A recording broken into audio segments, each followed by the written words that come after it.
we look at pictures like this, I can't wish for any of you to get on a bus. The same way that we can't wish you to get on your feet, to get on a bike, but we're here to say, how do we make our infrastructure better? How do we create a network that makes you want to get on?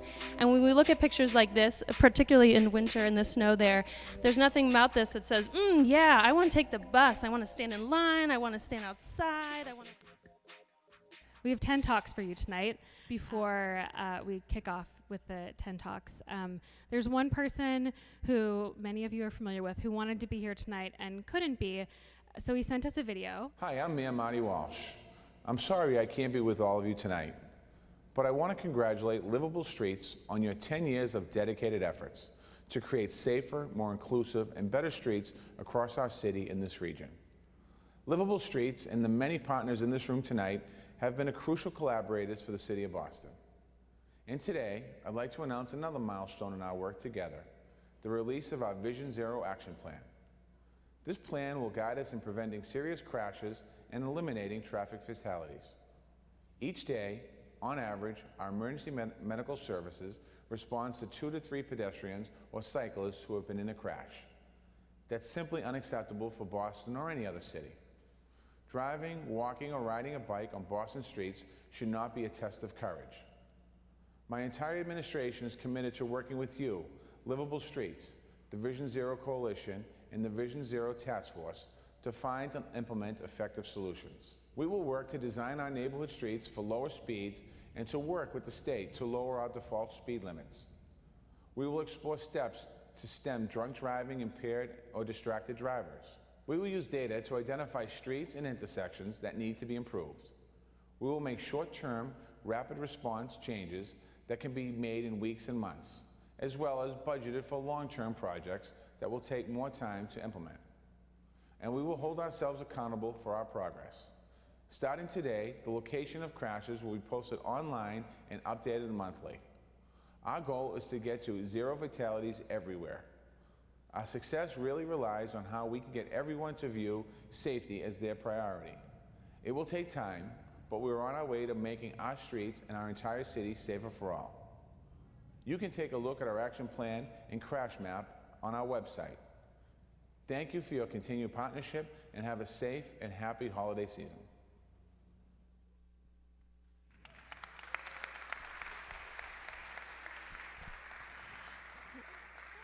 And we have another special guest to share a little bit more. Commissioner Fiandaca is here to share a few words with us. So I'm going to turn it over to her. Thank you. As Commissioner of the Transportation Department, I'm thrilled that we have reached this important milestone. We have a lot of hard work ahead of us, but we have an action plan. And I want to thank everyone in this room, and that means all of you here tonight, who made your voices heard through your work on the transition plan, your participation in Go Boston 2030, and the Vision Zero Task Force, in your ongoing campaigns for safer and more livable streets. We know that effective advocacy takes persistence and perseverance, and an unwavering commitment to making a difference. Our commitment to Vision Zero is proof that your hard work is making a difference. By sharing new ideas and challenging us to think critically about what we do well and what we can do better, you've helped make Boston a safer and more livable city. On behalf of Mayor Walsh and the Transportation Department, I want to thank Livable Streets, Walk Boston, the Boston Cyclists Union, Mass Bikes, and all the members of the Vision Zero Coalition, as well as the Boston Police Department, the Boston Public Health Commission, Emergency Medical Services, Boston Schools, and of course, the Boston Public Works Department, for your support to make Vision Zero a reality in Boston. Thank you. So, without further ado, I am going to invite our first speaker, who's got to be the person who gets it right, Russ Lopez. I'm going to let him introduce himself. I will say he is also an esteemed board member and a pretty cool guy. So, Russ? I am part-time at Northeastern University, where I'm at the Dukakis Center for Urban and Metropolitan Policy. But I also write history books, including a history of the South End that was just published in October. And this is where this talk comes from that. It's often easy to get discouraged, and then we all work in our battles to think that, we can't really accomplish anything. So I'm here tonight to show you how a group of regular folks, who turned out to be brilliant, but they were just regular folks, stopped a highway, and hopefully I'll inspire you all to get more work done. So, here we go. How many of you were even born in 1970, or should I even ask? Anyway, at that point in time, the powers that be, the state and others in the federal government, wanted to build a highway, the Southwest Expressway, that it had 95 come into Boston this way and go to what was called the inner loop, and connect to the other highway, like so. And that would have devastated large parts of Cambridge, Somerville, Jamaica Plain, Hyde Park, and the South End. And part of that, and I want you all to keep something in mind here, was a key piece called the South End bypass. Because if you notice, without this little piece here, there's no way to get to Back Bay. And that was to become key to what happened later on. Because transportation engineers are often hired as outside consultants, and they do 100 of these things over the course of their career. They don't know the local conditions necessarily. And what happened here, and what stopped that highway, is why you can't ride on the inner belt today or on the Southwest Expressway, is because a group of folks in the South End, right here, decided to fight it and come up with an alternative. So this is a picture taken by the Federal Highway Administration of where the highway was going to go. And that's the Southwest Corridor today, and that's the boundary between the South End and Back Bay. And they wanted to put a 6 to 8 lane highway right there. Sometimes they wanted to put it underground, sometimes they wanted to put it as an elevated, but either way, it would have been devastating. It would have split the South End from the Back Bay, and it would have probably forever have blighted both parts. Can you imagine if you've ever been on St. Botolph Street or Columbus Avenue, two very nice streets today, they would have been probably devastated with that. So the question became, for the folks who were fighting this, it's also hard to do things in 7 minutes. So what they did was they had to come up with an alternative.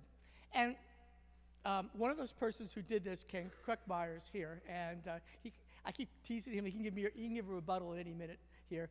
But he's also now a Livable Streets Alliance board. But what happened here was that people educated themselves, and they looked to see where was the point that they could make a difference. And what they did is they realized that there was no funding for the South End bypass because it wasn't technically a federal highway, it was an off-ramp.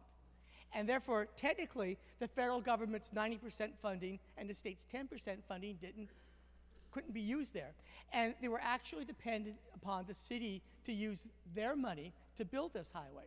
So that gave them an in, because the mayor of Boston at the time, Kevin White, wanted to run for governor. He actually wanted to run for president of the United States, but he figured this next stepping stone after being mayor was to be governor and then president. We can talk about that some other time. But in any case, he needed the support of Boston delegates to the Democratic State Convention. And that just happened to be Ward 4, which is part of the South End that lay along the route. So they told him, more or less politely, and as only great Boston politicians could be, if you want our support, you have to agree to not fund the highway. Because the mayor was kind of on the fence on the whole thing. So that got the mayor to come out against it, and he said there wasn't going to be used, any city money was going to be used to build this new extension. Well, that then made the whole plan physically impossible, because the whole point was to get people to Back Bay. Pardon me, not to get people to Back Bay, but to get cars to Back Bay. And without that road, you couldn't do it. So what was the point of building it? And the whole thing became technically unfeasible. At that point, the governor of the state, Francis Sargent, said, well, wait a second, I'm also running for re-election, and no one inside 128 wants this thing, but now I have an excuse not to build it because it's not feasible. So he stopped the whole thing.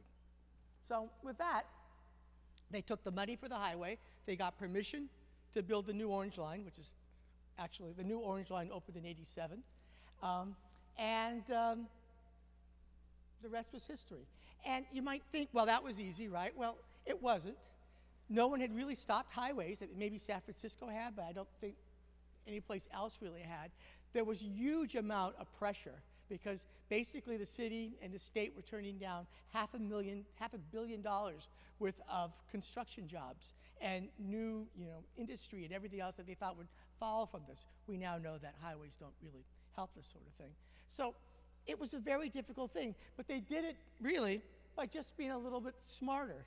They outsmarted everybody else. They worked in coalitions. This was their part. The South End's part of a much larger coalition that included everybody from Hyde Park to Somerville and beyond.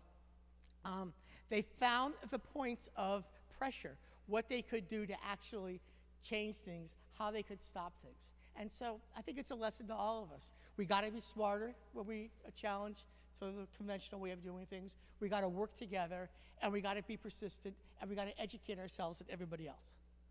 So I'm going to end that with a shameless plug for my book, which talks about this and other things. Okay, I'm going to snap right to our next speaker, if I can remember how to use this, Matt Lawler. And he's going to be talking about some work that's been happening in Roslindale. So thanks, and it's really great to be here to have the opportunity to talk about the idea that we're pushing in Roslindale. I would note, you didn't mention Roslindale in your talk, that Roslindale would have been devastated too. Southwest Expressway would have been a very bad thing for us, although I was only one. And I would also note just before we start that, so I was up here, I'm the president of the board for Walk Boston, and so it's very exciting. The staff and our executive director couldn't be here tonight, but we're really excited about the announcement from the city, and so we're really looking forward to working with the city on implementing, and I hope that doesn't count as part of my 7 minutes. Okay, great. So, actually, I don't want to start there. So Walk Up Roslindale has emerged in the last probably 6 months in our neighborhood, and it's the result of an increasing number of people in our neighborhood who want to live either car-free or with one car per household. And Roslindale is a great place for that. We've actually got, as a neighborhood, pretty decent bones. So we're a streetcar suburb like much of the region. And we've got, a very compact core with a good commercial institutional sort of concentration. Great, pretty good transit access. We've got a bus to the Orange Line, and we've got 2 commuter rail stops. And it's lucky we have good bones. Like a lot of the region, we've forgotten those good bones for about 75 years. We prioritized the car. We, de-densified our core quite a bit in order to make cars work a little bit better. It hasn't worked out very well. And ultimately, bicycling and transit and walking have been afterthoughts, despite the fact that it's a pretty good neighborhood. So Vision Zero for us represents an inflection point now. We think it's time. It's clear that the city wants to move in this direction, and our neighborhood wants to take part in that. So we want to make it easier and it's sort of the convenient choice for people to live either car-free. And this is the farmers market in our neighborhood, which is actually a pretty decent farmers market. Come on down and see it. So the Gateway Path idea is one that's been kicking around a little bit in our neighborhood. It's not something Walk Up Roslindale came up with on our own, but it is something that we are very happily pushing forward. And it really focuses on a corridor in our neighborhood that goes between Forest Hills, south to Roslindale Square or Village, depending on how you like to treat things. And so Forest Hills is here, the Arboretum is here on the west, Forest Hill Cemetery is on the right. The Casey overpass has just come down. Big cheer for that. Woo! And we're very excited to see how that's going to turn out. So there are 2 purposes for our shared path, which will run around this corridor. One is to get us sort of off of Washington Street, which is a relatively inhospitable walking and biking street for those of you who have been on it. And we also want to create a new connection to the Arboretum. There are a couple of entrances to the Arboretum that come off of a section of Roslindale called Peters Hill, but they are relatively buried up a hill. And so we want to increase the connectivity between the Arboretum and Roslindale Square. And we think this is going to help us with a number of issues. Helpfully on this slide, you can see that there's a $365 more per transit trip if you go on the commuter rail than if you go by bus between Forest Hills and Rosendale. It's a similar sort of Fairmont corridor issue where they managed to succeed with fare equity. In Rosendale, we've got this issue that it jumps up quite a bit. And so to improve sort of the options for people, we think it'd be great to have a bike pedestrian path that would provide a better access. We think there's also a certain amount of equity involved here with the fact that the Arboretum at this moment, and I'll show a slide in a second, doesn't have great access from really this section of the neighborhood at all. You really don't know, because you're sort of blocked by the train tracks, that the Arboretum is literally right there. And we think finally that economically this will be a good thing for our square. A better connection between the Arboretum and Rosendale Square is only going to improve the ability for people to walk and bike and sort of increase traffic by foot and by bike in our square and hopefully make it better. I'm getting closer, aren't I? Yeah, okay. So just a couple quick graphics. So this is Washington Street, that corridor I was talking about. The bike lane that's here is kind of not visible anymore, given kind of what's happened. And it's the narrowest, I think, possible bike lane you can have and still call it a bike lane. And then here, I just wanted to show that this is looking sort of west into the Arboretum. This is the Arboretum through this arch. And right now, there is a small entrance here that's really not an entrance. There's no sign. There's nothing that tells you that the Arboretum is right here. So a key part of what we're going to do, hopefully, is improve sort of the visibility of the Arboretum at that point. And happily for us, we are proposing something that's already hopefully going to fit very well into an existing initiative. So about 10 years ago, the folks of the Arboretum Park Conservancy were able to get the Blackwell path done that connects Forest Hills to South Street. There's an entrance here to the Arboretum. APC is now extending, or in the process of extending, this path south to this intersection here, which is, can't remember the name of the street here, but it's South Street is here, and Bussey kind of comes over this way. Archdale, sorry. And so the portion that we're working on is this gateway path between Rosendale Village and South Street. So the idea basically is to put in an entrance that would start at the commuter rail station to a new sort of gate at the Arboretum here, and then eventually have a connection that would improve that spot. So just a couple slides. This is interesting. So this is the existing condition looking north from the commuter rail station. And this is the way it's looked the entire time I've been in the neighborhood, about 15 years. The bike rack that's right there is actually now used. It's a couple years old now. The square itself would be off to the right. And so one of the folks who's involved with Walk Up is a landscape architect, and kind of in a day came up with this as a concept. So this is more or less sort of a standard Arboretum gate. If folks have been to the Arboretum, that's what a typical gate for the Arboretum looks like. But the idea is to pull the Arboretum really almost all the way to the station, all the way to Rosendale Square, which is fantastic. And we had this photo up at the farmers market a couple months ago, and this was the picture that got people talking about this issue and about other issues as well. So we had a bike ride talking about just the ways that we're trying to generate support for this. We had a bike ride along the route back in August. Livable Streets folks were very important in that effort. We rode actually from Jamaica Pond to highlight the work that DCR is doing on Jamaica Way and the Arbor Way. And Stephanie Seskin, I think, hang on a second, I think that was like her second or third day. It's great to have her there. And so that was an important sort of first step for us. We also met the director of the Arboretum on our journey, as well as Nina Brown, who's the director for APC. So it was really, it was a great way to sort of start us thinking about what we wanted to do. And then we do think this is going to be great for development. There are a couple of developments near us that we think are going to want to contribute to this project, and so we're very excited. A couple of projects right in the square. And then I do want to actually, so Emerald Network you mentioned, we asked Amber not to put us on this map, if Amber recalls, because we hadn't talked to neighbors yet. But I think it's time to put us on the map. I think we've done enough talking to folks, and we've actually talked to the people behind this. And so we're really excited that if you would add us to that, we're gonna keep moving forward. So thank you. Our next speaker is Mark Chase, and I'm not going to say much other than to say that I think what he's about to talk about is pretty cool, because it's about using art and creativity to make our streets safer. Thank you very much. It's great to be here tonight. And 10 years ago, I was one of the first board members on the first original board of Livable Streets, and it's kind of like seeing a child grow up.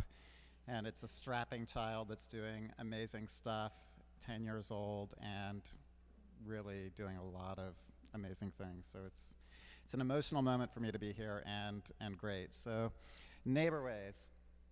What is it? Well, I'll tell you a little bit about our organization. I think there's quite a few people in the audience who have been involved with Neighborways, either come to some of our neighborhood socials where we've tried to get people involved, but also traffic engineers. I don't know if Tom Bertulis is here, but over there, and Michelle Moon, who's a planner.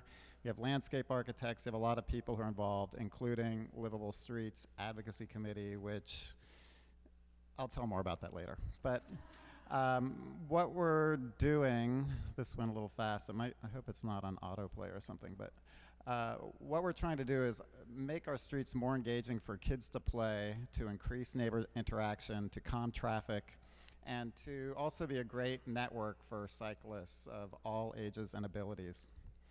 And one of the ways we do that is with art in the street, but I want to talk a little bit about our inspiration and where we got this idea from. We stole a lot of ideas from several cities. The first city to really do anything like this, as far as I know, was Berkeley. They have something called a bicycle boulevard network, which started out as traffic calming, and they suddenly saw a lot of bicyclists on the street. And suddenly they were like, well, we can create a low-stress network. Vancouver has also been doing this, but with what I would call higher production values. If you look at this beautiful bump out here, these bump outs are really quite delightful. And that was really inspiring. And then Seattle recently has done something a little bit artistic, and this was very inspiring to us, which is the playful horse and the dogs and some really cool stenciling. So we started, I will say the last inspiration is Portland, Oregon, and I don't know if people have seen these murals. They're eye-popping. There was something like 40 or more of these murals in the city of Portland. And we're trying to bring elements from each of these into Somerville Neighborways, and our goal is quite ambitious, and it is to connect every single school with every single park and every square, which, if you know the Boston area, means a business district, like every business district. Every business district in the city with low stress, low traffic streets. And we've been working on this for, I think, about 4 years, but this is the first year that things are starting to happen, and that's what I'm going to share with you tonight.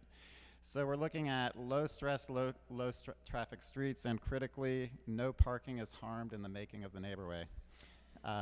That is funny for us at Livable Streets, but it's actually a crucial piece of making this all work. Free-range kids. I don't know how many of you are parents, and many of you may remember when you were kids, you could go out and play in the street, and now parents are afraid, and sometimes there's actually parents calling on parents saying you're being abusive to your kids by letting them go out and roam around, and this is a huge issue. This is really a huge public policy issue, so we're trying to address the 8 to 80-year-olds who would feel more comfortable in the street. How do we do that? We have gateway treatments. This is something we're experimenting with. We call it our soccer ball crosswalk. How come? Our soccer ball crosswalk. So as a car is coming in here, they're thinking, this is a different kind of street. Something's going on here. I think I might have autoplay going on this, unfortunately. So one of the things I do with this presentation is play it in a circle so neighbors can see what's going on. But we engage neighbors to paint bump outs in the street. And these bump outs narrow the crossing distance so that it's safer for people to cross. They also signal to cars that something is going on and essentially add logos as well. You can see we have 4 different logos, which are people walking, dog walkers, kids playing, and the bicycle logo is not shown here, but we have the bicycle logo. And we do this all ourselves. The city of Somerville has been amazingly supportive, but we have raised all the money and painted this ourselves. So it's been probably 4 months since we've done the first few streets. We have seen people walking dogs in wheelchairs, people out with trailers, kids. It really is engaging the street. If people know Jan Gell, he's Build It and They Will Come. The exciting thing about this is it's super low cost. It's very scalable, and I'm hoping we are piloting these ideas in Somerville. We're hoping we can do this in other parts of the Boston area as well. So this is a rendering of a mural. We actually did paint this. Here's a resident starting to get going on it. with his child, actually his neighbor's child, in his arms. And here are kids doing some detail work on the edges. And it came out looking like this. It's a bird theme. You'll notice some birds. And the neighbors got really excited and painted bird houses. There are over 40 bird houses on the street. And again, kids are totally engaging the street. Very low cost by bicycle pedestrian facility standards. Not as cheap as a bike lane, but far cheaper than a cycle track or other protected bike lanes. It's really rebranding the streets. So I don't know if people here know Somerville very well, but our pilot is to connect the high school with Davis Square. This is the community path that exists. And the community path will hook up to these green lines, which are neighborways, and these yellow lines are busier streets that we are working on to create protected, child-friendly streets on. So this is this 2015 pilot. We've covered this area here, and we're a little behind to get the rest of it, but we will get there early next spring. And then next year, we want to connect East Somerville with West Somerville with a spur that goes under McGrath Highway. There's only one street in the whole city that goes under McGrath. So what's the secret sauce? It's vision, paint and planters, and community engagement. Probably the hardest part is actually community engagement, where we work with neighborhood leaders, artists, and all ages and skills and abilities. And finally, we're hoping to do this in other places, and I'm going to end a little early, I think. So thank you very much. I'll be around at the break and would love to talk more with you. So we are going to have a presentation about parking and data, and it's going to be fun. Without further ado, Connor McKay and Chris Carter. I'm Chris Carter. I'm with the Mayor's Office of New Urban Mechanics. And I'm Connor McKay. I'm a data scientist on the citywide analytics team. And we're going to talk about the city's partnership with Waze, which is much bigger than our two organizations. It includes BTD and a number of other parts of the city apparatus, but we do the short straws to talk tonight. In the fall of 2014, the city entered into a partnership with Waze, which is a travel app, traffic app that some of you may have used before. There were 10 other cities in this connective citizen partnership. And what does that give us? Waze actually has about 500,000 users in the Boston area, so it's a tremendous amount of data about what's actually occurring on our streets. And what does that data allow us to do? Well, it allows engineers and planners, it allows enforcement officers to actually come up with ideas that they want to test, and for us to actually get feedback on how congestion is actually impacting our roadways. So we started looking at this, and we decided that the first thing that I'm going to pass it to Connor to talk about actually what the data is that we collect. So we receive data in two buckets. We receive user-submitted alerts and auto-detected jams. So we get an objective and a subjective measure of what's happening on our roadway network. So users, if you're traveling down the street, if you're stuck in traffic, if you see something like an accident, you can submit that to Waze, and we get that. So we can pipe that into our traffic management center. We can include that as part of analyses. We do both of these things actively. There's also the auto-detected jams feature, which is when Waze computes that you are traveling slower than free flow speed, which is something that they have computed on their end. An automatic alert goes into the system saying that there is a traffic jam at this location, and there are these features associated with that jam. And we're able to analyze this data as part of our intervention analyses. And I must say that this data has really built an experimental mindset and proved the value in experimentation in terms of interventions in the transportation sphere. So this is really exciting stuff for everyone that's a bit of a policy wonk. So I ride my bike to work. Sometimes I take the bus. One of the biggest problems that I encounter is double parking, right? So we know that double parking has some safety implications for cyclists and pedestrians, but it also takes 2 lanes of traffic often and turns it into 1 lane of flow. So we thought, can we look at double parking and how it actually impacts congestion? So we had a scientist look at 4 weeks of data coming in from Waze. One of the things you can do is report car on shoulder, which in an urban context is double parking.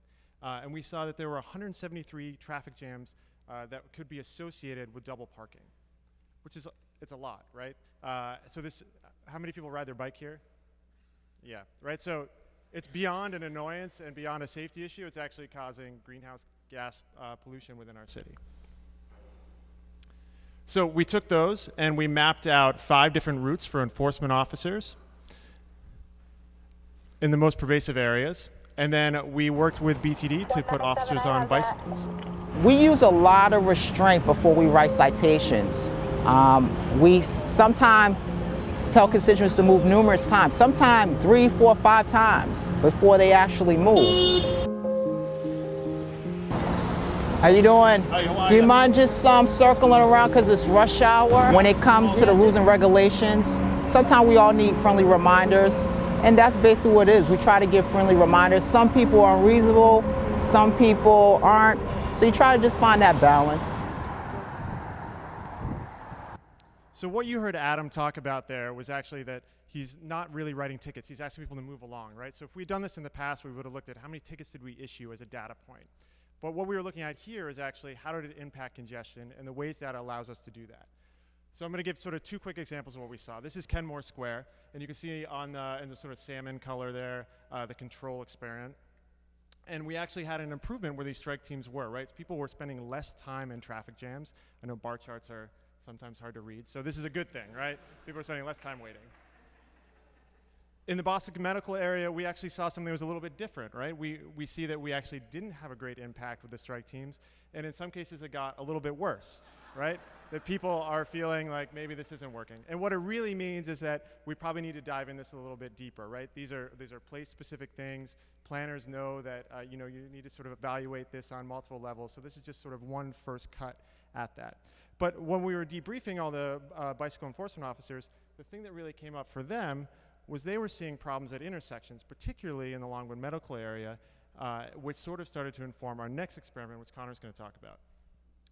So we decided to take the advice of our parking enforcement officers and design an experiment around it. So what we're going to target with this experiment, and actually the experiment recently concluded, is box blocking behavior. So standing in an intersection in your vehicle.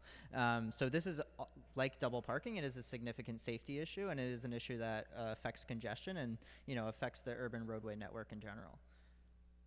So here's a list of the intersections that we targeted with 2 different interventions. One, an officer standing in the intersection, directing traffic and asking people to move along and not block the intersection. The other, video messaging boards. So I think this all begs the question, like, how do we do this? We write a lot of code. What you can see here is, and I'm glad Casey was brought up earlier, because this is actually a polygon that we drew around the Casey area when we wanted to study what happens when we pull down an overpass. What sort of impact on traffic do we have, and where are the jams concentrating, and what can we do about those jams? So you guys are actually going to get the first view of some of the very preliminary results from Don't Block the Bucks. So this is the mean number of user-submitted jam alerts at an officer intervention site. So you can see that across the board, we actually have impacted how people feel in intersections in a pretty positive way. There are some mixed results, like with our double parking experiment, but across the board, we're seeing some really interesting results, and I think this brings up sort of like how effects of this sort of nature are really local, and I think we need to dive into intersections where we see a consistent effect and see what is causing this consistent positive or negative effect, and what can we do policy-wise to address these issues. So I have no time left, which is perfect, because this is the last slide. As you know, with any experimentation, some things don't necessarily go as planned, so we wanted to leave you with one sort of unintended outcome when we were doing enforcement around Don't Block the Box.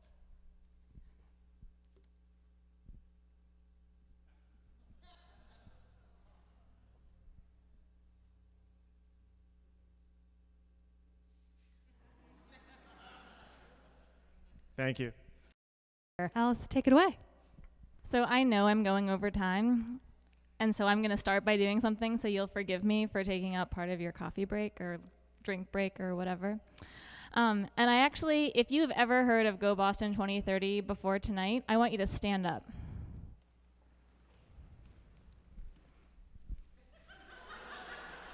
You are my people. No, stay standing, stay standing, stay standing. Don't sit yet. Stay standing. You can sit if you did not participate ever. But if you participated in any way, stay standing. I love you, thank you. If you're still standing and you see someone sitting, can you tell them your idea or your question or some way in which you participated?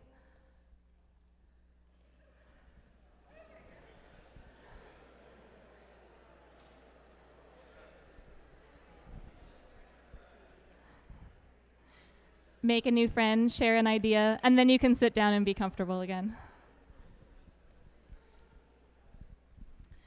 And before I really launch, I'm not even on my first. Before I really launch into this, I also want to say that this project would not exist or persist without the super support of Vineet Gupta, who's here tonight.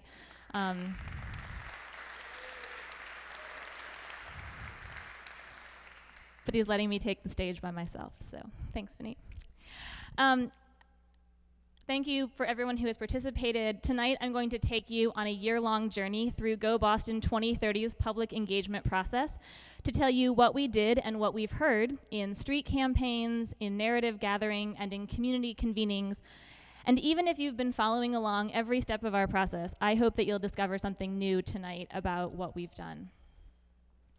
For the few of you who never stood up, Go Boston 2030 is the citywide mobility plan that will guide improvements for people walking, taking transit, riding bicycles, driving cars, or riding in autonomous vehicles, transferring between multiple modes in the year 2030. And we're going to get there over the next 5, 10, and 15 years with an action plan that will be released next summer that will guide capital spending on transformative transportation projects and push for innovative municipal and state policy changes. The development of the plan to date has involved people who live, work, and travel in Boston. In developing and shaping a vision for our future transportation networks, they've contributed a wealth of specific project and policy ideas. And unlike traditional public meetings, which often take the form of hearings and are commonly focused on particular projects, this process has taken place primarily online, on the streets, and in non-traditional settings. We began by asking, what's your question about getting around Boston in the future? And we asked it in quest settings like this one and on printed ads like this. Can you imagine a city without stairs? And what was really powerful about this, if you saw it on a red line or orange line train, on a bus or a bus stop, or on a digital billboard, is that you didn't actually have to participate to intellectually engage with our process. You could see this and try to imagine what that looked like. You were prompted to think about solar roads, about being delivered to work on time. Without even engaging, you began to think in the way that we were hoping you would. And we designed a website to collect questions. We went beyond merely a way to submit a question, but also created ways that people could engage with the questions that we had collected. You could read the questions from other people who lived in the same zip code as you, so rather than hearing the loudest voices of your neighbors, you heard many voices of your neighbors. You could think about a broader cross-section of the issues of people who lived in a neighborhood completely unlike yours. You could also read them based on a tag or a theme, the different ways we organized them. And what's really cool, you can actually go to Emerson College starting on Friday, and they've made animated GIFs out of the questions. They've been really involved in this process in this fall, and they've been trying to find new ways to show what we heard at the beginning of the process. As convenient as the web is, you can donate an idea online or in your pajamas or on the bus. We thought it was even easier to participate if you met us on the street, if you just happened to bump into us. And so we developed the question truck, seen here, covered in brightly neon hexagons. You couldn't miss us. It was set against the white of Boston's winter snows. And you only had to be open to having a conversation and warm enough to stop. That was the only barrier to entry. And we could imagine a backstory for the people who submitted questions online. Oh, maybe that person thought this or lived this. But the people we met at the truck really showed us new things about the people asking questions.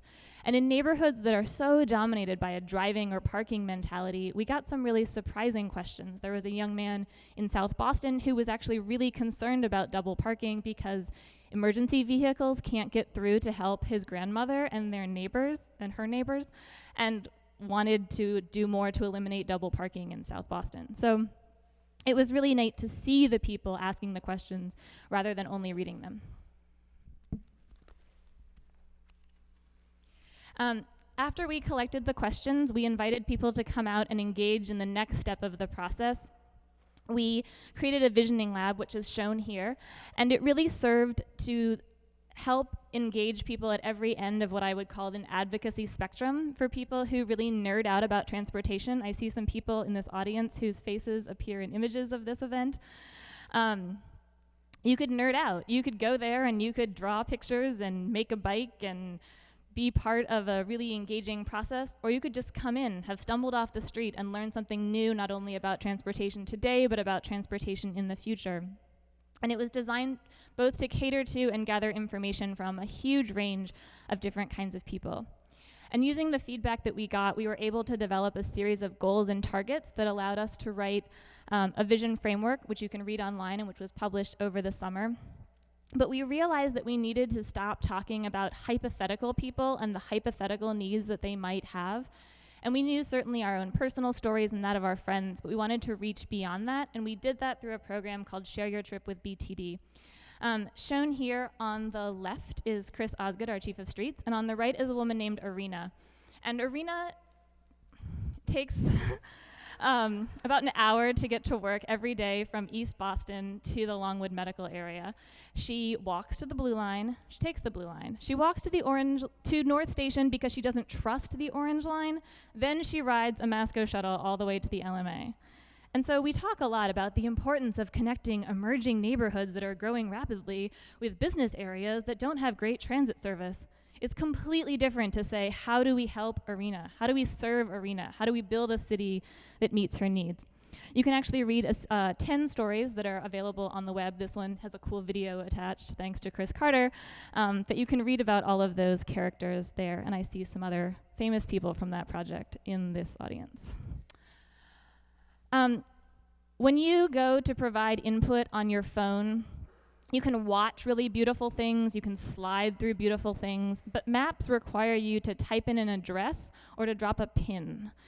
Most transportation projects are lines or shapes or areas, and so in order for us to let you not only donate an idea in your pajamas, but also while riding the bus, we needed to create a really special tool to do that. And we worked with an organization called Firefly Partners to build a mobile-first website that allowed you to donate a project at absolutely any time you wanted on absolutely any device that would connect with the web.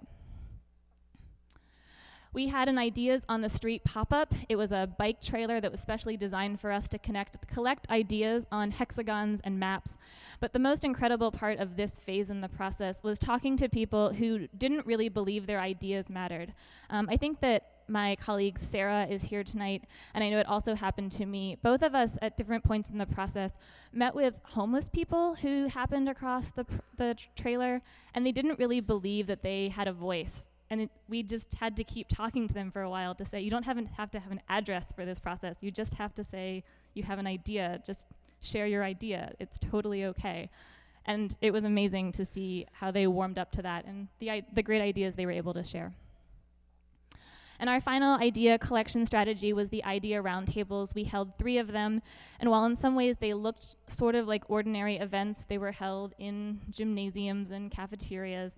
They were really different in the actual engagement process because the first requirement was that you sit with someone who didn't live in your neighborhood. So you couldn't just complain about that one street that always has that one problem.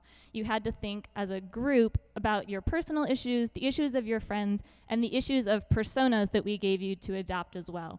And then you had to tackle a transportation challenge, say how it affected you and your persona, and then come up with solutions that met that challenge so that we really were looking towards the future and not just fixing the things that kind of annoyed us today. The best part of that was hearing people say, my experience is exactly the opposite of that, which was pretty powerful. We reached a point in the process where we are cataloging the ideas and preparing to analyze them. You have until Friday to visit our website or visit it on your phone to share an idea. And we'll be doing one more round of public engagement, evaluating ideas, as shown here, where we'll actually be asking you to help us select the projects that we should be moving forward with. And on this is my last slide, you can turn the music on if you want. I actually want to thank each of you for coming here tonight and for being part of what I call the Boston ecosystem of transportation advocates. Because all of the last year, I've met with people I'd never met before. And so many of them started the conversation by saying, I've never been involved in transportation planning, but I want to imagine a city where transportation is designed to focus on people and quality of life, where everyone puts safety first, where planners and engineers consider the needs of all modes. And it's because of your conversations, not mine, that these people were able to donate the kinds of innovative ideas across the board, across every corner of the city, that we were able to collect. I'm not presenting an action plan for you tonight or talking about a specific project, but I can promise you, as a result of this project, you won't just have heard ideas from my head or any one of yours, but the dreams and desires of 5,000 questions, 600 Visioning Lab participants, 10 stories and the people who've read them, 2,500 ideas, and the 150 people who engaged in roundtable discussions. And all of you will ensure that mobility in 2030 is more equitable, connected to economic opportunity, and responsive to climate change than the one we have today. So without further ado, Tommy Hayes, take it away. Before my 7 minutes starts, I would just like to say that I started at Lyft about 7 months ago and have basically worked on a Vision Zero type effort in one of our markets every single week. And I think Boston is to be commended for approaching it in a very collaborative and expansive way that gets us to the table and then makes us do stuff. So Stacy and Jackie, thank you for having me. And this is a new deck, so we're going to find some typos together. So I spend a lot of time as the transportation policy manager thinking about what is our role in safer, more welcoming cities, and what the heck can the company that's, running cars around offer to cities that are committing to Vision Zero at rapid pace. So the first kind of offering I think that Lyft brings to the table is really solving the puzzle for people who would like to be leaving their car at home entirely, the people who would like to shed that third car, that second car, or maybe even all of their cars, and using the fleet of options that they now have. There's such a growing ecosystem of mobility options out there, and I would posit that ride sharing is enabling people to think about walking somewhere where they would have otherwise not. Asymmetrical trips where you think about, okay, during this day I need to get to work, I gotta go to the store, I gotta pick up the kids, I gotta do all these things, and they'll kind of go to the lowest denominator of what kind of instrument am I gonna need for the most burdensome or the most urgent or the most weather-ready journey in that leg, and they'll often leave with their car because they need their car for only one piece of their day. Whereas now I would say if you can use a Lyft, you're free to use all the other tools in your kit, which is hopefully your feet or a bicycle to begin with. So this is our Q4 branding campaign, which is our Friends with Transit campaign. I just wanted to put this sort of public-facing expression of Lyft's belief that we are stronger in a city with good public transit and are very, very supportive of funding for public transportation, because one of the use cases that has emerged as we've looked at our activity patterns is people use us to connect to transit at a pretty high rate. As much as 1 in 5, 1 in 4 trips in many of our major markets appear to be trips that people are connecting to backbone transit. And that is an affordable, short Lyft ride connecting to a trunk line, very affordable public transit option. And we're hopeful that this is solving people's problems, especially in places like the Bay Area where someone would like to drive to, or take BART to San Francisco, but the lot fills up at 7 in the morning. Take a Lyft to the station, leave the car at home, and then be on foot in San Francisco and not circling looking for parking. The other thing I want to mention, I'm so relieved that this launched in Boston. How many people have taken a Lyft line before? This is great. This is my audience then. Lyft Line is the evolution of Lyft, where we are starting to match passengers to share the same vehicle. So it's getting closer to mainstreaming carpooling in a way that increases vehicle occupancy. I'm going to show you how it works. And this is kind of the motivation that prompted us to finally launch Lyft Line after running kind of Lyft Classic in all of our cities for the first couple of years, is that these trips are shadowing other trips. If we look at all of our Lyft trips, people are within a few minutes taking very similar journeys. So with a little nudge, we can get them to share that car. So here's really opening the kimono, me going from my house to the pool in Oakland, and with Lyft Line, if you're familiar with ride hailing at all, not only do you say, here's where I am, come pick me up, you have to declare where you're going, and that way the app knows your complete journey and can listen for other similar journeys. And it's a very typical experience where, sure enough, I got matched with my neighbor Audrey over here, who was going to the bike shop, not making that up. And we can share the journey, and what otherwise may have been 2 cars, depending on the situation, is just 1. In fact, a fifth of all of our Lyft lines in San Francisco are triple matched, which means 3 parties are getting matched for the same ride. And this is really tackling the challenge of carpooling that has persisted for decades. Carpooling has been in decline. People are uncomfortable with it. The logistics are really hard to work out. So this is completing our founder's vision of removing empty seats from the road. So now I'm going to get into the stuff that I have to say a lot of credit goes to the Vision Zero activists around the country, Stacy very much included, to talk about what special channel does Lyft have in terms of educating the 100,000 plus drivers that we now have across the country. And a lot of it has to do with behavior. And if you look at the Vision Zero manifestos in many cities, there's always an element to how do we educate drivers about knowing that bicycles have the same rights as cars, for instance. That's like a total paradigm shift for a vast majority of Americans. I think folks in this room are a special group, but all the people out there that aren't at this event, they may not know how to safely navigate a busy city street with pedestrians and cyclists everywhere, and that can lead to some problems. So with consultation from San Francisco Bike Coalition and Walk SF, we just completed, and Stacy saw a preview of it a couple of months ago, our bicycle and pedestrian safety video that's going into our driver flow. So all of our drivers will see some, kind of nicely illustrated tips on how to be safer. And we also have the sophistication where if a passenger, for instance, in the app flags a driver for unsafe behavior, if the word crosswalk, bicycle, bike lane comes up into our comments, we can trigger this video to go right to that driver and say, hey, we saw you were flagged for this.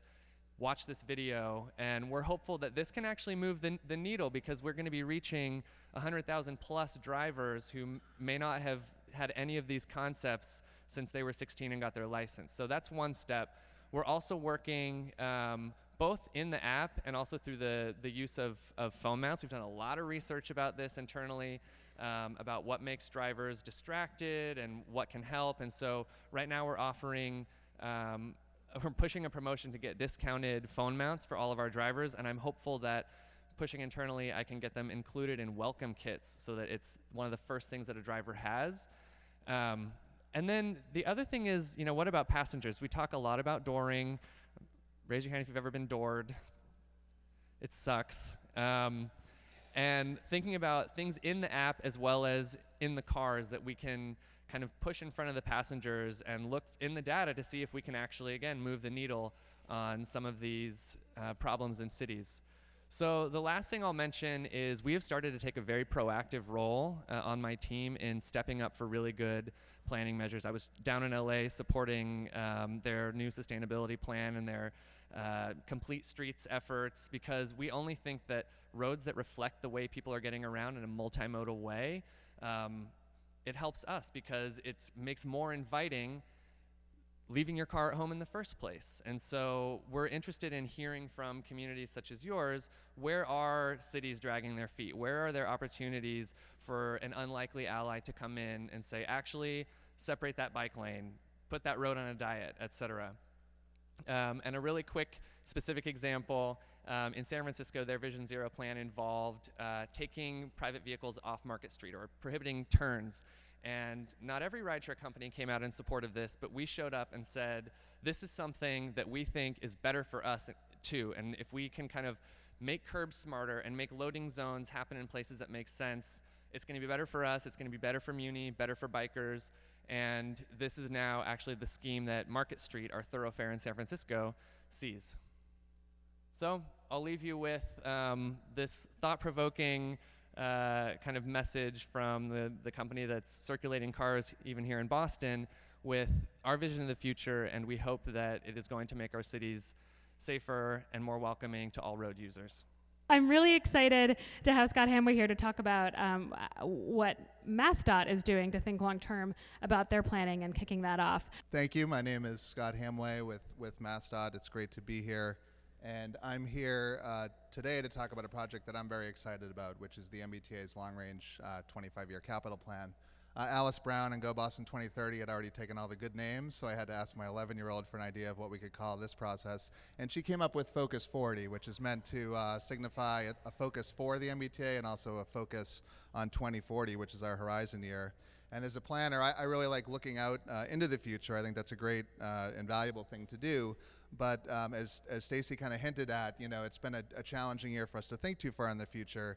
One of those reasons was we had a series of 4 major snowstorms that hit over a 3-week period. That was a challenge. And then this summer we released an updated estimate for what the economic scale is of our state of good repair backlog, the money we need to spend just to get our system to function the way it's intended to. So it's difficult to think about the future when you have that as the context, but we know that we simply can't afford not to think about the future when it comes to the MBTA, and that's because despite all of its shortcomings, demand for MBTA services continues to grow, and that's a great thing. And I think if anything, the snows reminded us what a critical and central role the T plays in the region's economy, and it's a very dynamic and ever-evolving economy, and the T needs to continue to think about ways that we can plan ahead for that future. Another challenge that you have when you're planning long-term is that the context within which you're planning, all those things out of your control, it's hard to really see where those are going to go over a 25-year period. I'm sure the cities, run into the same problem. And I'd like to just share a story that my boss, Secretary Stephanie Pollack, has been sharing recently, and she talks about the challenges transportation planners would have had 100 years ago doing an exercise like this, doing a 25-year plan. And back in 1915, the focus would have been on, or the big question would have been, should we be spending more money to pave roads to make it easier for bicycling, which was an emerging form of transport at the time, or popular form, or should we keep roads unpaved, which is better for horses, which was still the dominant form of transport at the time. Of course, by the end of a 25-year planning horizon, those modes would have been rendered irrelevant by the automobile. So, we know we can't predict with any certainty what the future is going to look like, but given all of the things that are changing in the world today, whether it's our climate, whether it's demographic shifts, whether it's new technology and new mobility options, some of which we've heard of tonight, we know we need to consider these because some of these trends may really change the role that the T is going to need to play when we look out to 2040. And I'll just spend a couple minutes talking about some of those trends that we're planning to engage with folks on. I'll start with sea level rise and flooding, an element of climate change. If you look out to 2040, we have a lot of areas, the Seaport District, the area around Aquarium Station, East Boston where I live, where there's going to be some MBTA assets that are severely threatened by sea level rise, and that raises a very challenging question for the T, whether or not we need to start thinking about investing a significantly greater amount of resources in shoring up and preserving those assets, or whether we might need to make the difficult decision about thinking about different ways in which we can serve some of those markets and some of those origin destination pairs. I talked about how demand for the T is still growing, and part of that is because for the first time since World War II, we're seeing urban population growth outpace the growth in the suburban area and in the state. And we think that's a really good thing, but it does create burdens on the T to try to deliver service that can meet that growth in demand. It also creates burdens on some of our most dependable customers. We're all familiar with how housing costs and rents are skyrocketing in the region, particularly in areas near quality transit. And there's a real danger that a lot of the low-income customers we have that depend on the service are going to be forced into further away from good transit. Also, after a half century of rampant suburbanization, we know that there's going to be a significant amount of aging in place that's happening in relatively lower denser suburban environments where it can be harder to serve with transit. So it's this interesting challenge because the T is one of these unique systems nationally where we serve a very dense urban population center, which is where transit works best. But that's also been an area where there's been a disproportionate share of the sort of transit-dependent population. So if in 2040 we've had significant number of those transit-dependent folks living on the periphery of the system where it's more expensive and transit is sometimes less effective, that raises a real question about what the MBTA's roles and responsibilities are. Another trend that's been driven a lot by the millennial generation is just this decrease in reliance on the automobile, whether it's people being less likely to own automobiles, people delaying getting a driver's license. We think this is a great trend, and it's happened concurrently with great growth in bicycling over the past few years, whether it's the hubway system or people owning their own bikes. And bikes are just one of the many options on this new mobility menu. Tommy just talked about one with Lyft, but we have all of these new ways to get around. There's more choices now than there's ever been, and that growth in any of these options could have implications for the T, but how? That's one of the questions we want to try to ask. Will it be less important for the T to try to serve some of these shorter 2-mile or less urban trips because of all these other options? Or, as Tommy suggested, will this variety of options actually make it easier for people to live car-free and translate into more trips for us? And then there's even bigger questions, like if these modes are only attracting our higher income customers and we're left with a population of riders that's more lower income than it is today, what happens to advocacy for T-service and support for T-service going forward? So these are all really interesting questions, I think, that we're going to be trying to engage with folks over the next few months as we try to get this process off the ground. You see our website in the bottom left corner there, that we have some business cards that you can come by and see to get that have the URL on it. That site's not quite live yet, but it will be in the next couple days. My email address is up there, and the first phase of this is really trying to ask all of you, what do you think the most important trends are for the T to plan for, and then what specific ideas do you have for how to plan for that? And then in closing, if any of you are like me, I'm sure most of you are, you probably came in this room and immediately thought of Dr. Joseph Warren, and he and I'd like to close with just some words that he offered in this same space in 1772 at the Boston Massacre oration, where he said, "When we turn over the historic page and trace the rise and fall of states and empires, the mighty revolutions which have so often varied the face of the world strike our minds with solemn surprise, and we are naturally led to endeavor to search out the causes of such astonishing changes." Like Dr. Warren, we all sit at the edge of an era of significant change in Greater Boston. And as MassDOT and the T turns this historic page, with all the uncertainty that comes with that, hopefully we can go into that a little bit more confidently, knowing that we face that uncertainty with all of you. I'd like to invite Vivian Ortiz to the stage. So I'm going to start off with my personal story. I am a military brat. My father was in the Army, served for 26 years. We traveled all over the country, also some time in Europe. We had bikes when we were kids. A lot of those bikes were lost in many of the moves that we did. My parents were Puerto Rican. My father was drafted, as I said, so we've been living in the United States for all of that, the 52 years that I have been on this planet, okay? So about maybe 7 years ago, I thought, I think I want to start riding a bike again because it was something that I enjoyed. I was not an athletic kid, and in my mind, riding a bike was just like carefree, the way it had been when I was a child. So a couple of years ago, went to Martha's Vineyard with a girlfriend that was visiting. As many people say, riding a bike, you get on it and you just exactly know what to do. Not quite the fact for me, okay?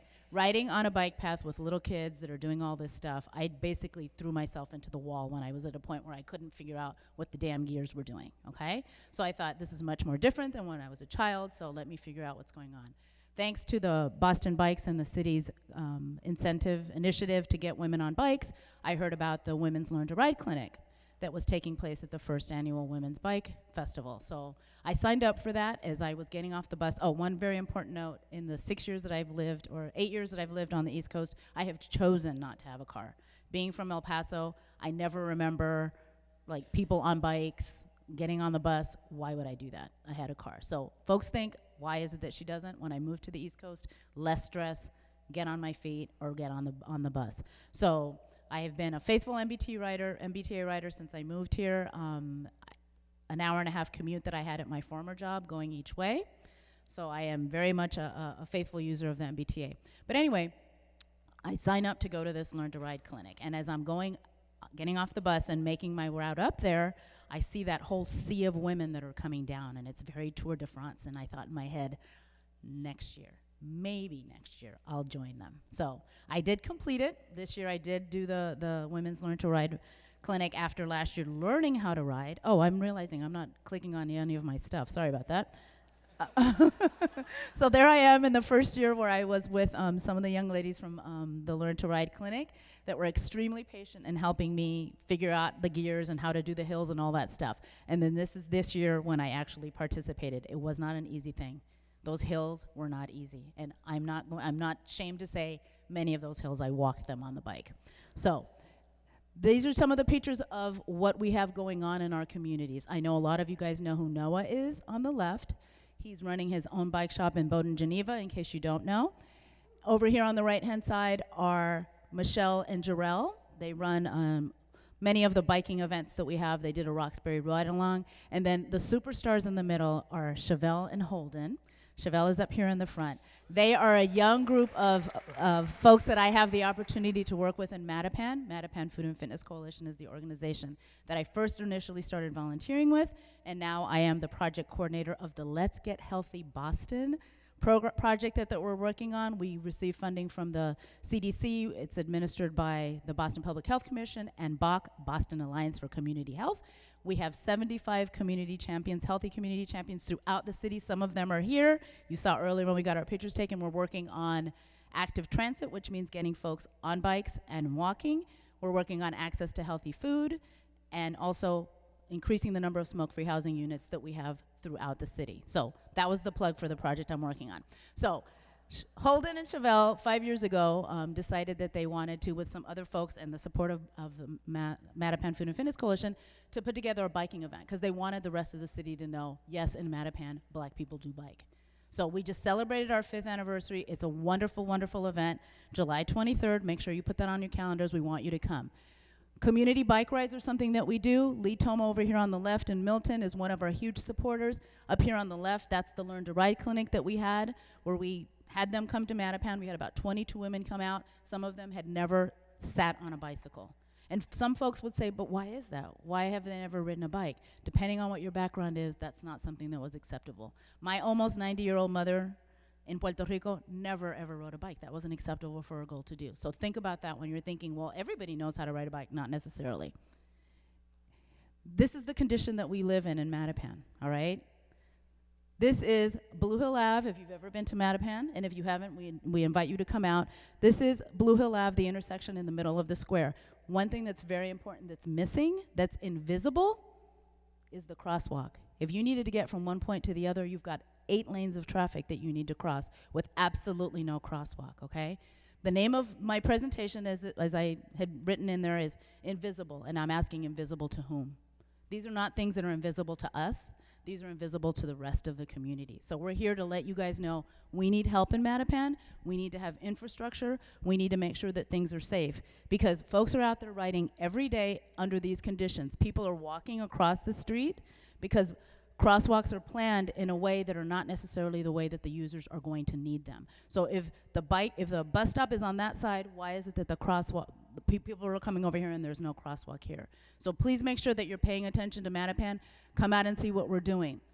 This is probably the most invisible rider that you all may know about, those folks that have to leave their communities early in the morning and get off of work very late at night. This is in Mattapan, Brothers Deli. Maybe some of you have gone there. This is my friend Josue. Oftentimes I go into Brothers Deli and he's in there working. And Josue rides a bike down River Street. He comes every day to work. At the end of, especially now that it's darker, he has to ride home without any kind of light or anything. These little lights that, thank God,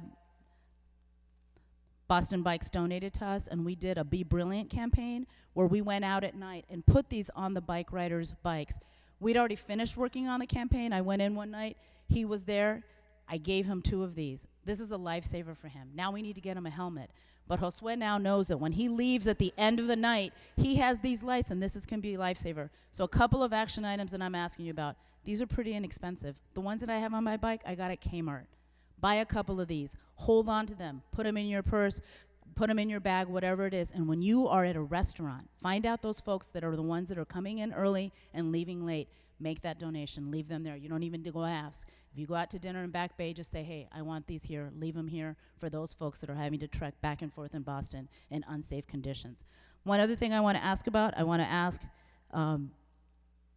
I wanted to find out if we could get Adam from the BTD, the presentation, the one that comes out and helps in the double parking on Blue Hill Ave. On Blue Hill Ave.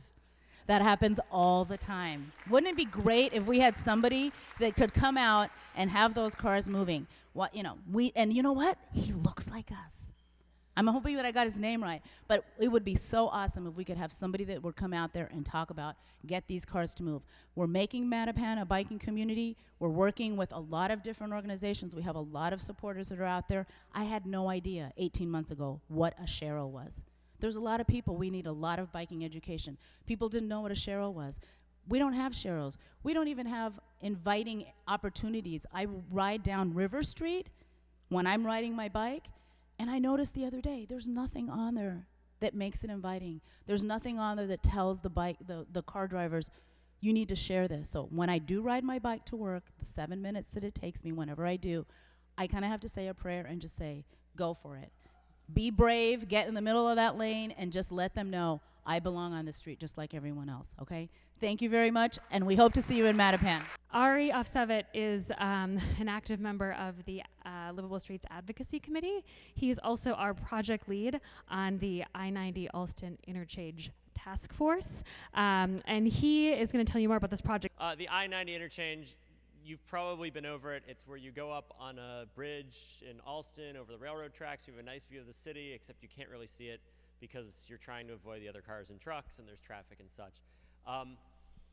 And it was built in the 60s, and it's falling down, and it built at the same time as the Ave Bridge, which is literally falling down, so it needs to be replaced. And what we have right now, oh, sorry, okay, I can hear myself, but what we have right now is we have a highway. We have a highway over railroad. It's really complex because it's not just a highway, it's the railroad, it's the Worcester line, it's the Grand Junction.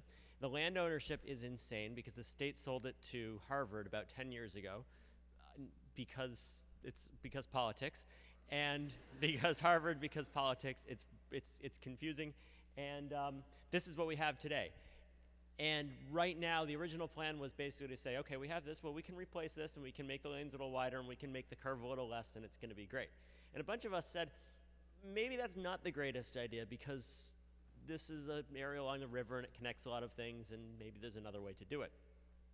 So we have a really complex project. It is not quite as complex as the Big Dig, but I think it's actually pretty close. It's an elevated highway. It has a lot of transit infrastructure underneath it. It needs to be replaced, and we're looking to replace it. So the land ownership is sort of insane. You have Harvard, you have MassDOT, you have BU as an abutter, but not actually a stakeholder, but they don't feel that great about that. So everyone sort of has a piece of the puzzle. It's an insane puzzle. All the Harvard land is a Harvard-owned land with a MassDOT easement, but all the rail yard is owned by CSX, and they have, CSX is the railroad, and they have contaminated stuff, and it goes on. And apparently Harvard has a veto over anything the state wants to build anyway. So it gets confusing of who does what and whose hand is in what pot and how that's all gonna go. But there are a ton of opportunities. There's great opportunities for transportation. There's opportunities for commuter rail, there's opportunities for buses, the Green Line runs by it. There's opportunities for recreation, bicycling and walking especially, which of course are also transportation. There's opportunities, huge opportunities for economic development, and that's why Harvard has the land, and we want to basically have this be good for economic development. So narrow streets and have a place, have somewhere where people can enjoy being and walking and not just the seaport with a bunch of even wider roads. And it's also somewhere where we could create a place, somewhere that people want to be. And right now what we have is a highway that doesn't work, and it really doesn't work for anyone. It certainly doesn't work well for bikes and pedestrians. It certainly doesn't work well for transit. It doesn't really work well for cars even, as you can see. And if you drive through there, you'd know that. And as Fred Salvucci has said, 50 years ago, we took the railroad from 2 tracks to 1. There's actually only 1 through track of the Worcester line. It's the biggest bottleneck going in and out of the city from the west. So we have an opportunity for a lot of connections. We have an opportunity here for these are potential walking connections. And then you can throw on top of that, you can throw on bicycle connections, and you can put on You can put on transit connections. You have the Grand Junction, which is a potential transit walk-bike connection over to Cambridge. You can connect both sides of Alston. You can connect everything to and from the river. It's also an opportunity to really make a better place. Right now, so it's an opportunity to make better accessibility. Right now, the only way to get to the river between Mass Ave and River Street is on stairs like this that are certainly not accessible and not really easy, even if you are an able-bodied person, especially one with a bike. It's an opportunity to have better path facilities. This path is 4.5 feet wide. Try having two bikes ride in opposite directions by each other. And it's an opportunity for slower traffic, to have narrower roads and slower traffic that's better for everyone and fits into Vision Zero, as we've heard so much tonight. So the original idea that we had is, let's create a people's pike. Let's create something that carries people along this alignment, something that connects the river to Alston. And we've sort of gotten thinking, we've taken a lot of steps of, okay, well, maybe you have the highway below and the railroad above, or maybe you have a park above and everything at grade, and how do you do that? How do you make those connections? And one idea is to say, okay, put the highway down and build a park. This is Seattle. They put a park over their highway. Phoenix has put a park over their highway. One of them, they have a lot of highways. This is something that has been done in other places. We're not going to rip out the highway. We, for better or worse, probably need that transportation facility for a long period of time, but we can do something better with it. So maybe we build an elevated bike path. This is the 606, which is sort of the High Line of Chicago, an old railroad grade that's been built into a park. This is the High Line itself in New York, and it has a nice view of the river, and if we had something here that had a nice view of the river and also connected. Right now we have a path along the river that doesn't connect to anything. This is, anyone know what this is? Madison. This is Monona Terrace. And why I put this in, this is a building that was built over a highway and a railroad that's about the same width as what we have. They have a little more elevation. They probably not going to get something like this, but this is sort of what we could look at Monona Terrace and say, okay, this is an opportunity to build over the highway in that way. We've made a lot of progress. The original plan was a big highway suburban interchange and basically big high looping ramps that would have been worse than what's there and taken up more land. We went in and said, this is a bad idea, and the state said, okay. And we've made some progress, but I think there's still a lot of ways to go. The state still wants to build a big highway viaduct, and they're saying, oh, that we get a little extra parkland, but it's going to have a highway viaduct closer to the river. I don't think that's the way to go. We're working to get something that's going to be a lot better, and so we have an opportunity between building a new highway and building a new place, and I think we should go for the latter. Jackie DeWolf.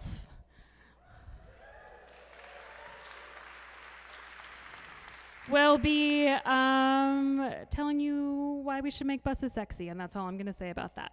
I just have to say before my 7 minutes starts, how amazing. I'm just following the trend.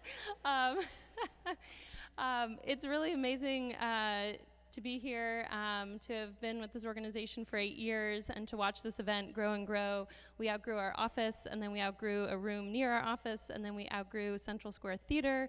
Many of you who were there the last 2 years, and now we're here in this space, and also pretty powerful to be in such a historic place where I think with all the presenters tonight and seeing so many things that are being happened and planned, that we're really setting the course for what's next for the next 10 years. And I wasn't here in this world 10 years ago, but I have a hunch that there wouldn't be as much diversity among advocates in the city and the state kind of all coming up and all presenting and working together, and it's really inspiring to have such a diverse crowd here. Okay, so now my 7 minutes starts. So question for everyone tonight. I'm actually going to do what Alice did so people can get up a little bit. Who has ever taken a bus, and if so, stand? Any kind of bus. Okay, if you have taken a bus in the last month, stay standing. Everyone else has to sit down. Stay standing if you've taken a bus in the last week. In the last 2 days? In the last day? Okay, now stand back up if you feel like tonight, when you leave this event, you have a bus that can get you home safely, comfortably, conveniently, and you could choose to take the bus tonight. Stand up. All right. I was kind of curious because with a transportation group, you never know how it's going to go. But maybe everyone would stand. But the truth is, as we've been working on transit and talking about buses, so many of you, some of you in the room tonight, call me crazy.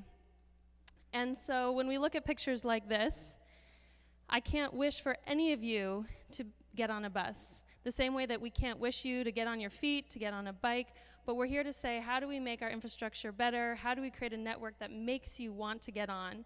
And when we look at pictures like this, particularly in winter and the snow there's nothing about this that says, yeah, I want to take the bus. I want to stand in line. I want to stand outside. I want to step in the sloshiness. Get excited, it's coming soon. And nothing that says yes, I want to get on. And the fact is, we have a lot of congestion here. And we're even making news about how bad our congestion is here. And we also have an increasing population, and it's projected to grow more and more. And those are just facts. No one of us can change that. And the thing is, it's actually a good thing. Having congestion actually means people want to be here. It means there's things happening. There are places, there are schools and institutions and work and hospitals and places to live.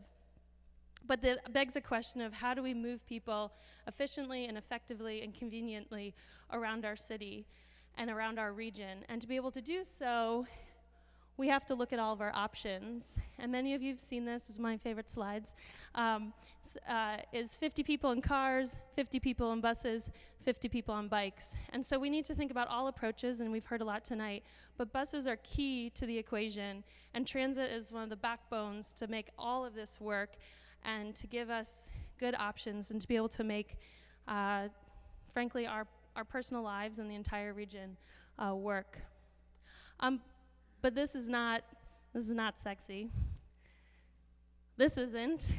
Number one, waiting in traffic. And my all-time personal favorite, bus stop. Couldn't even get the detail right of you stand in front of the stop, and so there's the pavement behind the person, but of course everyone knows you stand right by it. So, yeah. So what have Livable Streets been doing? We've been working for a while now on transit, and just recently there's a lot of talk about buses, and it's really exciting, and there's a lot of people here in the room tonight that we've been working with. And we asked all of our members, some of you might have actually filled it out for us, and we asked on social media, we asked in person, we asked online, through our newsletters, and we asked you to fill in the blank. I would take the bus more often if the bus ...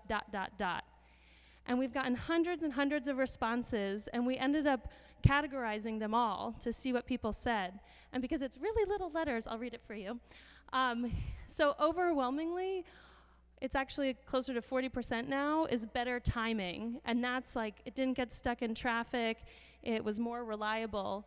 And it's only a little bit of percent of, better bus shelters, express buses, fewer stops, less crowded and other.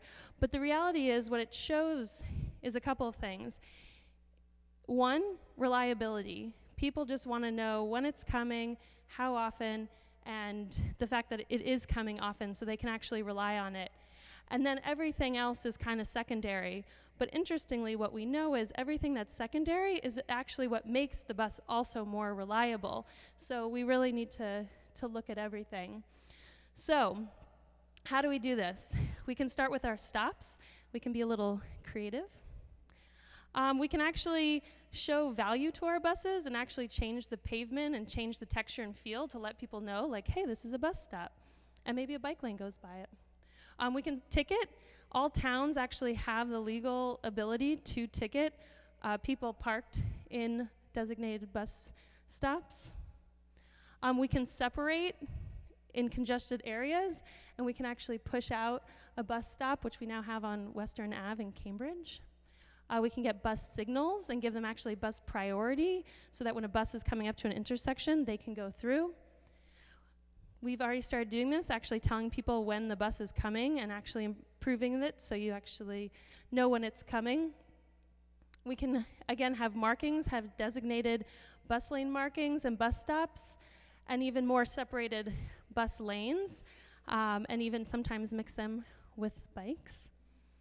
We can have off-board fare collection and actually make it feel like a subway stop. So again, you don't have to just be underground to be separated, but you can actually be above ground. The beauty of these, and I've been lucky to be in these stops, you can actually enjoy the outdoors and not just be on ground, and you can actually see the city. And you can go in through turnstiles and you can pay, and then when the bus comes, all the doors open, everyone gets on, everyone gets off, and you're not waiting for everyone to stuff their dollar bills in. And we can even go farther and create designated bus lanes, and we're not just seeing these solutions for cities and downtown areas, but we are seeing them in more rural areas as well around the world. And if you start to put it all together, a term that's often used is called bus rapid transit. If you put a lot of these elements together, you can get what's called bus rapid transit and start to see signal priority with dedicated lanes, with all-door entrance, with the bus frequency to know when it's coming, and all these off-board fare collections and enclosed stations. And the beauty of buses, too, in a time we heard a little bit about sea level rise and everything else is, it also gives you the flexibility of bus. It's not stuck on a rail. And I was one time on a bus where there was actually a riot or protest happening, and the bus that had a designated bus lane could actually just go around and then get back on. And it didn't have to worry about being stuck. So I'm going to finish with a quick example. This is in Houston. Has anyone heard about the Houston buses recently? Oh, a couple of people. Awesome. So Houston first 3 years ago decided to admit they had a problem and say, our buses just don't work. And they started a process to say we need to make them work because no longer where the buses go align where people live and where people work, and the service times didn't work. And so they decided in 3 years to completely make all new lines, and overnight on one Saturday recently, they launched an entire new system, and all the major bus routes started going 7 days a week, every 15 minutes. And Houston's not the only one doing cool things. Chicago, San Francisco, in addition to a lot of places all around the world. This is actually going under reconstruction right now. It is like a conceptual drawing, a visual, but it's actually going under construction. And so I want to tell a quick story. This happens to be me from Saturday, because this is the only picture I have of my friend Thomas right here. This is Mr. DeWolf, if anyone's wondering. This is not my husband, but this is my friend Thomas.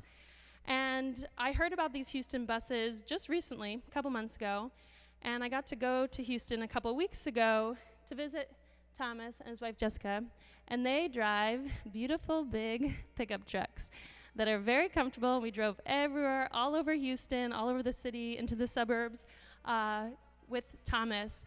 And I told Thomas about what was happening with the buses, and I said, would you ever take the bus here? And he's like, no. And I said, all right, we're in Houston. I said, but imagine what buses could be. And I talked through all those things I just told you about, and he goes, oh, Singapore has badass buses. If we had those, I would ride them. So I looked up, and this is what I could find on Google, a bus from Singapore. I hope it's true, Google. And he said they had great wayfinding. I knew where to go. I knew when they were coming. They were comfortable. And if we had badass buses like Singapore, I would ride the bus. So the next time he comes to Boston, I want him to leave and go back to Houston and say, Boston has badass buses. Thank you. How about our presenters for the evening? I feel like we had some amazing people who all played the game really well.